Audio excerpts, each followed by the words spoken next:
welcome to, hello, thank you, Merry Christmas! And welcome to Russell Brand's Christmas Ponderland, where I'm, of course, pondering Christmas, right? Whether you're cynical about Christmas or not, it does perform a very necessary social function of bringing people together, and I think that's important, right? Like, the Christmas sing-along, yeah? The rest of the year people might not get along, but the sing-along, that brings everyone together. Everyone knows the song, everyone knows all the words, we're all together having a lovely sing-along.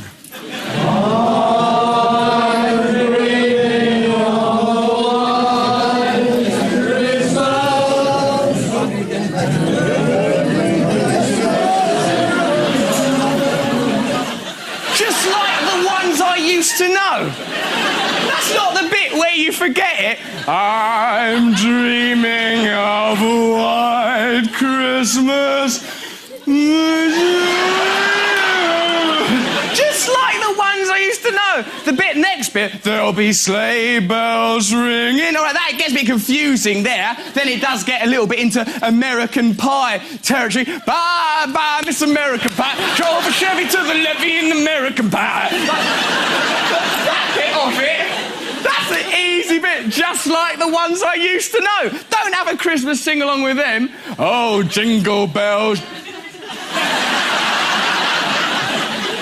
But the singing of nativity, congenial, Christmas, traditional songs, carol singing is a lovely part of our culture. But this young lady here is out carol singing and completely misuses a very beautiful and quaint tradition. Well, if the lights are on, then you know they're in, so they have to answer the door, don't they? So you just start singing, and then if they don't answer the door, you just keep knocking until they do. Keep knocking? If the lights are on, they're in. No, keep knocking.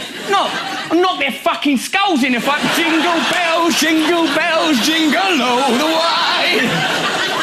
Now go on, I've seen a light. I've seen someone duck behind the sofa. I've seen someone duck behind the sofa. Right, I'm going to go in there, I'm going to get my knife, and I'll cut up her in silent night, holy night.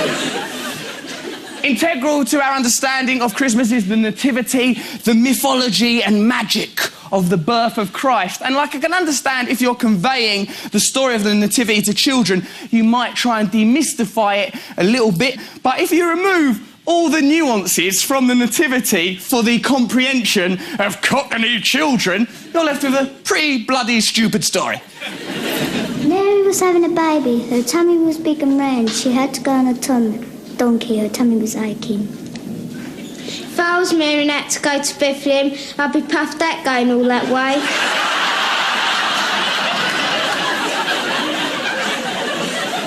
I'd be puffed out. What?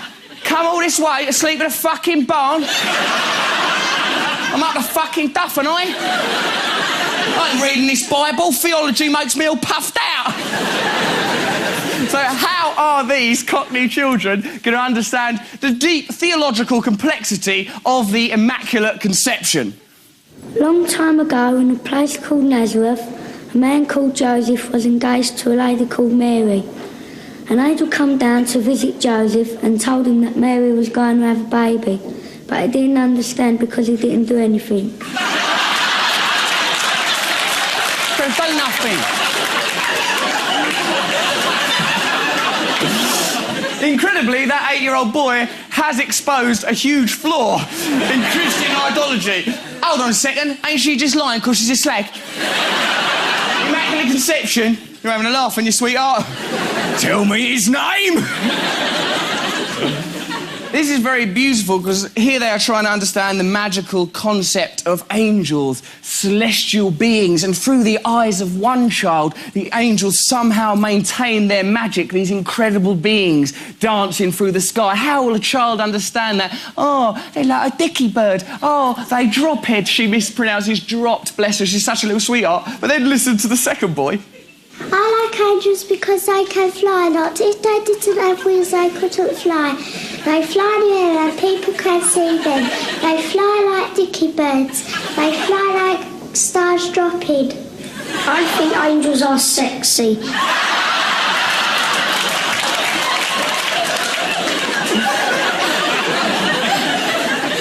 angels is sexy. I reckon Jesus is a proper good geezer. Angels, because like angels, they're also so incredible, but a wonderful part of mythology. To look at an angel and go, you dirty cow. I am a messenger from God. I bring great news. There will be a chosen one. Yeah, you're the chosen one. You remember the old days? Christmas, it was a lot simpler then, or was it much, much more confusing, right? Look at this little boy misunderstanding the concept of Santa Claus. He thinks it's sort of like a good old Yuletide child line. 0800 11 I still know it, Mum. Don't mess with me, yeah? And a drum? Oh, you want to keep them all awake, do you? Okay. Oh, I know. Give him a drum to keep him quiet. Is that it? A drum to keep my daddy quiet. Oh, that's lovely, that is.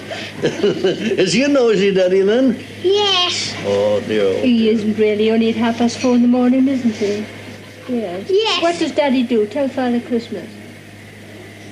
And then he'll know why he wakes you up. Fight. No, why does Daddy wake up so Fight early? Mummy sometimes. That's why I want a drum. To keep him at night so he won't get Mummy anymore. Ho, ho, ho. I'm not really qualified to deal with this. This seems to be a police matter. On your way. I don't want to go home. Just get out. You're ruining the atmosphere. Come on, Rudolph. I want to live with you. Fuck off.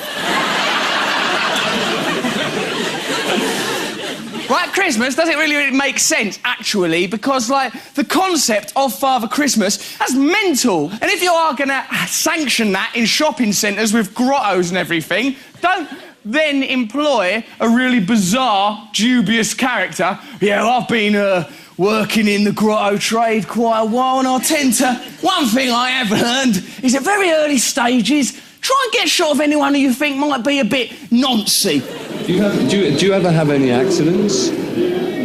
Well, occasionally when they will insist on placing a child on your knee, you suddenly feel that, oh, something's happened. Oh, something happened! Oh, blimey, something happened downstairs! Ooh. Yeah, let's definitely give that one a job. Hello, come about a job as Father Christmas! Well, I don't see this leading to problems. Oh, something happened! Thank you very much! I don't think that man is actually a paedophile. I think what he's saying is that a child sat on his lap and then weed on him. That's what he means. Although that did give him an erection. Because of lunatics like that, we need to regiment the manner under which we employ these Father Christmases. They can't be employed in an ad hoc fashion. They must be rigorously examined. And if you do run a Father Christmas outlet like these people in Chicago in 1932, right, make sure you've got clear rules for your Santa Clauses, otherwise you're going to get yourself in an awful lot of silly bother. Listen to this, right? Memo, restore Santa Claus. It has been brought to my attention that certain acts of negligence and misconduct by members of the Corporation of Santa Claus has greatly embarrassed our customers and jeopardised our good reputation. Right, and then it goes on to cite examples of one particular individual who has got a name that I don't think any Santa could... Like, if someone turns up for a job interview and they got this name, don't give them the job on the basis of the name Norbert Cleaverhook. I'm Norbert Cleaverhook. I'm naughty Norbert Cleaverhook. I come about the job. I'm here to spread some winter cheer. Hook, hook, hook. OK. Listen to this. Thank you, it's OK. I hear it in my head constantly. Norbert Cleaverhook was found to be inebriated while on duty during the afternoon shift last Wednesday. He attacked one child and swore at the parent who intervened. I'm naughty Norbert Cleaverhook. Damn you, you're a ridiculous boy. Hey, that's my son. Fuck you.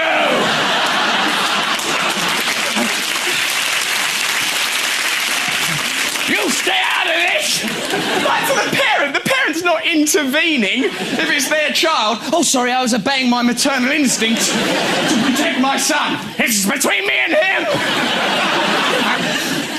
Right, so it's really, what I really like about this is the rules are clearly a reaction to the conduct of Norbert Cleaverhook.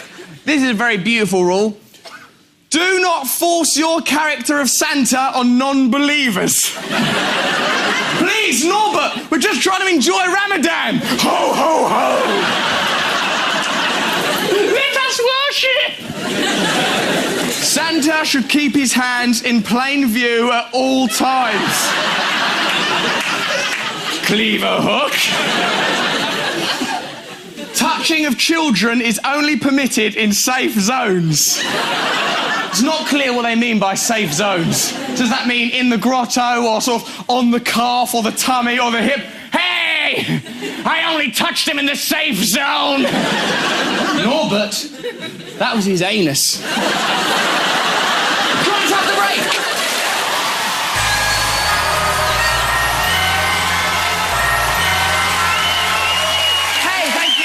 Thank you. Ho, ho, ho. Welcome back to Russell Brand's Christmas Ponderland. Oh, Father Christmas, eh? What's strange about that, sitting on an old man's knee, being judged and seeing if you're going to get a present? Nothing, as long as it is Father Christmas. Look at some of these people. Like, what I like about this one is the subtlety of her sort of existential horror. Just staring into an unknowable future. While the Father Christmas awkwardly focuses on this child with his slender pianist's hands. That one's good. Because she's feeling something really quite profound.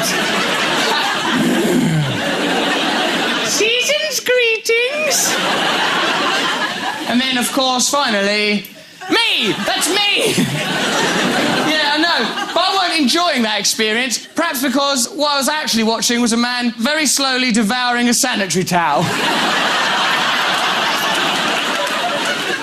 But before the Victorian idea of Christmas, there's a very important pagan festival, yeah, at Christmas time. That's actually a little bit special. About the bonding of nature. And that's called a Saxon Christmas. Ah, the Saxon Christmas. It is mysterious and ancient. Ah, we are all children of the moon and the stars. Why not worship the ancient, mysterious Saxon Christmas? I didn't become a Druid because I didn't like the way we used to celebrate Christmas. I stopped celebrating Christmas the Christian way because I stopped being a Christian. The ceremony that we are using today contains some material which is thousands of years old, but very little. Some material which is just over 200 years old and was devised by a Welshman, Iolo Morganau, and some of it we worked out in the bus on the way down here. That's brilliant. Well, thanks for going to so much trouble. Yeah, we just thought of it on the bus on the way here. Oh, we are the Saxon people.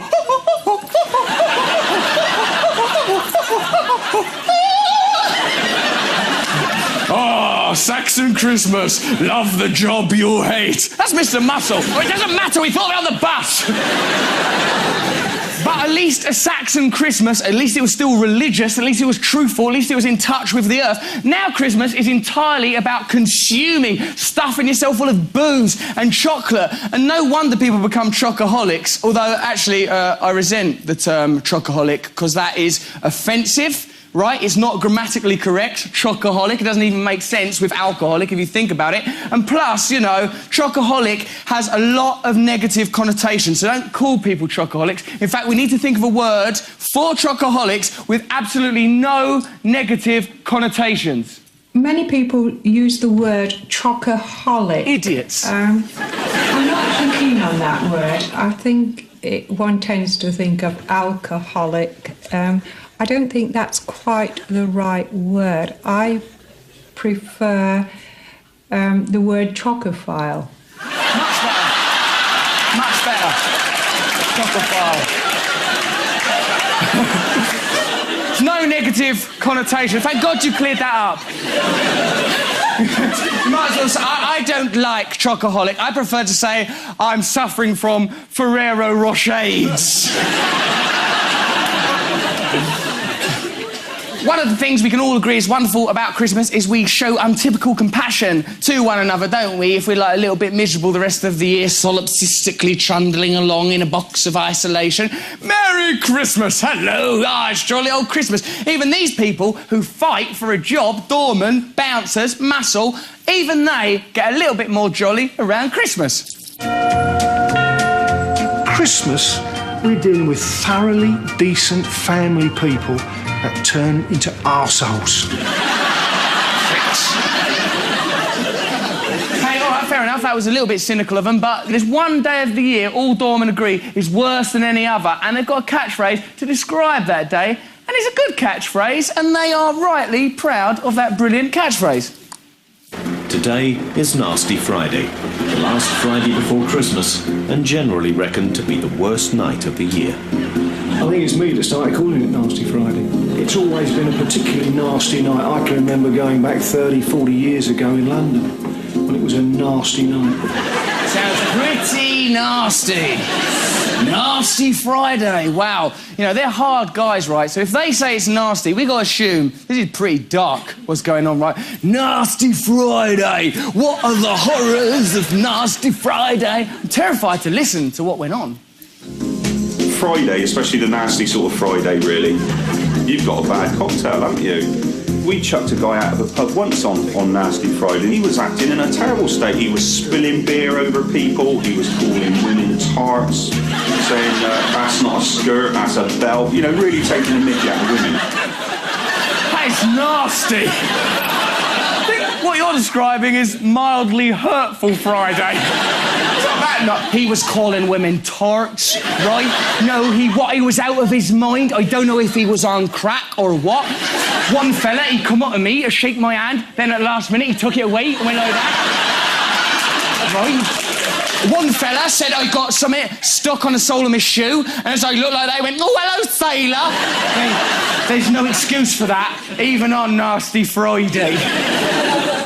This kind of criminal excess can also lead to excessive festivity, right? Where you just try and cram too much festivity into a song. I don't mind a nice Christmas song, right? And one of the best Christmas songs there's ever been is Wizard, right? With their song, I Wish It Could Be Christmas Every Day. And who among us wouldn't like it to be Christmas every day? But what I resent, right, is Roy Wood getting together with the Wombles to make another Christmas song and wishing for it to be a wombling Merry Christmas every day. That's conceptually difficult. Don't you lock the doors, you know the sweet Santa Claus is on the way.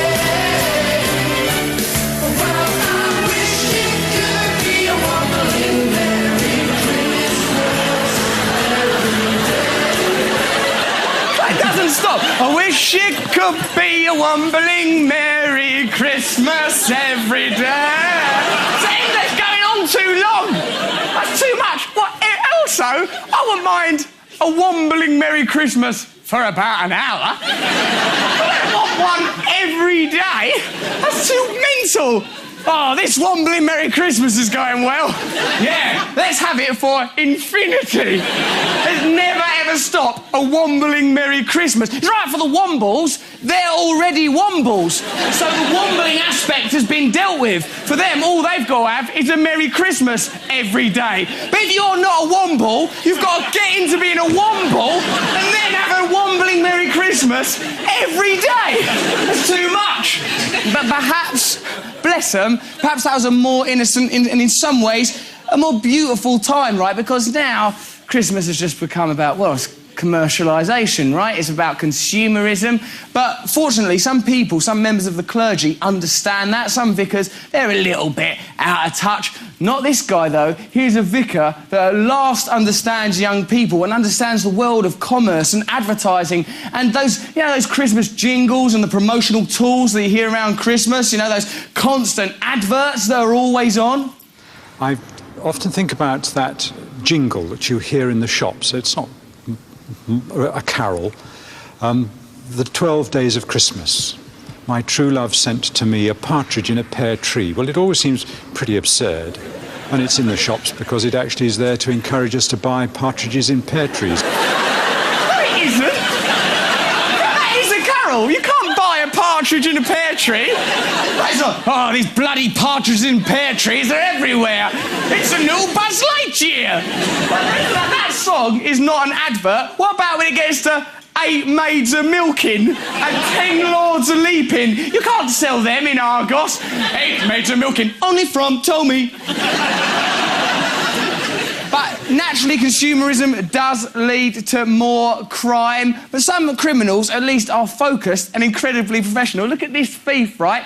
He's totally focused on meat and alcohol. It's going to be a really meat and alcohol-based Christmas. You were charged with, on Saturday, the 15th of December 1979, at Reading in the county of Berkshire, stole 1 turkey, a joint of lamb, a chicken, a joint of beef, a leg of pork, a pack of chops, 2 bacon joints, a bottle of whiskey, a bottle of Kurz, a bottle of Bacardi, a bottle of rum, a bottle of brandy, a bottle of sherry, a bottle of vodka, a bottle of coffee. They just fade out. That's not even the end of it. Their whole Christmas is based around meat. But, Father, we've got no Christmas tree. No, well, we've got this pile of meat, beautifully decorated with pieces of meat. There's no Christmas lights. No, I've got a string of sausages there.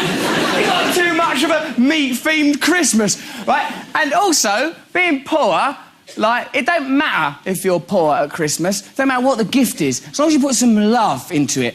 And not very long ago, people used to be extremely happy just to give and receive presents like this, fruit. And I personally would be very happy if someone had gone to the bother or taken the thought to do something like this. 5 or 6 marvellous Cox's orange apples, beautifully polished. That's a marvellous present, I think. That's fantastic. Just take an apple, just shine that up. That's lovely. You don't need a Nintendo Wii. Just, instead of that, why don't you just give a child a brisk walk? Instead of a trip to Disney World, why not just do a heartfelt smile? It's all well and good to be deeply cynical, but Christmas ain't for the adult world. It's ultimately for children, a celebration of naivety, the innocence of children, to enjoy the magic of childhood in a very special and focused way. If Jesus came back today, the people that didn't believe in him would threaten him. I don't reckon anybody in particular would kill him, but people might capture him and say, you turn all my water into wine, otherwise I will shoot you. And that's the meaning of Christmas. Good night.